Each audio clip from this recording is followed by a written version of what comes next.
So the next person we have is Janet Seto from The Social Architect. And I'm really happy to introduce you to her because Jen and I met while playing laser tag. And I found out later that she's actually a very prolific dot connector in the community. She's been running a family restaurant, successfully a bamboo restaurant for a very long time. But more importantly, I attended a really awesome little workshop that she had put on with a bunch of different speakers about living a life of impact and making an impact through your business or through whatever means you have. She's got a wealth of knowledge when it comes to networking, so I hope you get a lot from her. So I'm going to just go and unmute her so you can hear more from her and less from me. So Janet, take it away. Paul, for inviting me. Thank you everyone for coming out and sharing your day with us. I am Janet Seto, the social architect. I love to bring people together. So this is a really trying time for me. I love to be face-to-face with people, usually in the same room, but this will have to suffice for now. How many of you are all business owners? Small, medium, entrepreneurs, right? We're all in the same boat. How many people are still operating their businesses? Good, awesome. How many have had to shut down? Yeah, it's a really, really sad state of affairs. Unless you have an essential service like our restaurant. Luckily for us, we also have a in-house delivery service. So we're able to still do takeout and delivery. The guidelines have shifted because our restaurant is in Quebec. So we were able to operate at 50% of the dining room, but within a short week, Leslie, I may need to ask you, but I've had to lay off more than half my staff now. I'm up to probably about 72% I've had to lay off because we don't need the dining room operated. We also used to have a buffet, but luckily I had shut down the buffet before everything broke out. These are really challenging times. It's depressing. People are in fear and everybody's in the survival mode.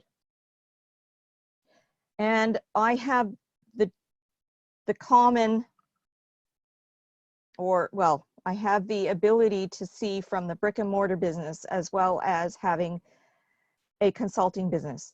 So because I've been having to focus fully on the restaurant, I have kind of put my consulting business on the side. And trying to figure out how to balance the two right now is quite difficult because, you know, everybody needs help and they're struggling. There's no income. We don't even know if we have EI coming in yet, how long it's going to take for my staff to even collect their EI. It's uncertain.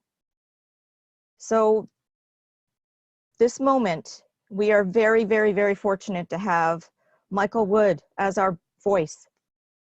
I appreciate everything you're doing for us, Michael. You represent us as small businesses. I appreciate that so much. So that some of us can actually take a step back and try and keep our heads above water.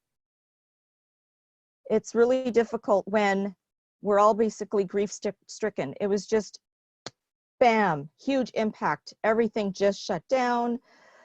We lost our clients. People are in fear. All our lives, some of us have built our businesses. Sweat, tears, blood. You put your whole life into your business to build it. We're in our 45th year. We didn't even realize, oh, you know, February, March break, things are slower. But when you look back in the numbers, things were slowly dwindling. I don't know if it's because we're Asian and because it started in China, everybody started to avoid us just because. But no matter what happens in this devastation, the chaos, this uncertainty, we need to still take a step back and take a moment and appreciate and be grateful that our government took a stand right away to protect our families so that our friends and families close to us right now, we're pretty isolated, yes, but that's for our own safety. We need to be grateful that we have our families close to us. We know where they are because we're in self-isolation. And sometimes it's so hard to think outside your box. But in order to make yourself see outside that box, try and think of what you can do in your community.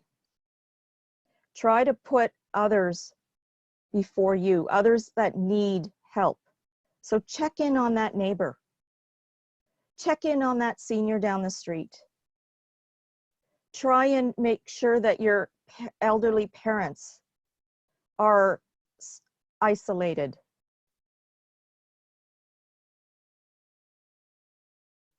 It's really hard when my mom and I run our business and I have to call her every day instead of seeing her, but it's for her protection. She usually plays mahjong with all her senior friends. So I told her, you can't play because you guys shuffle all the tiles.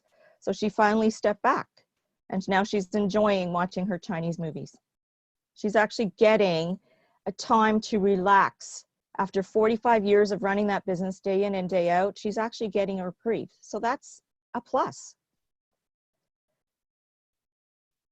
But there is a huge need for blood donation. So get out there when you can, make an appointment and make a donation. There are people that really need help.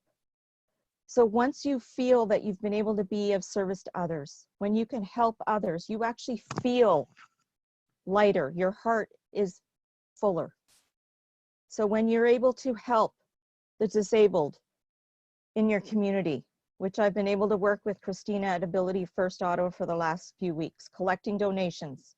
Yes, we're being safe. We have Purell, we have gloves, we have masks, just to keep ourselves safe.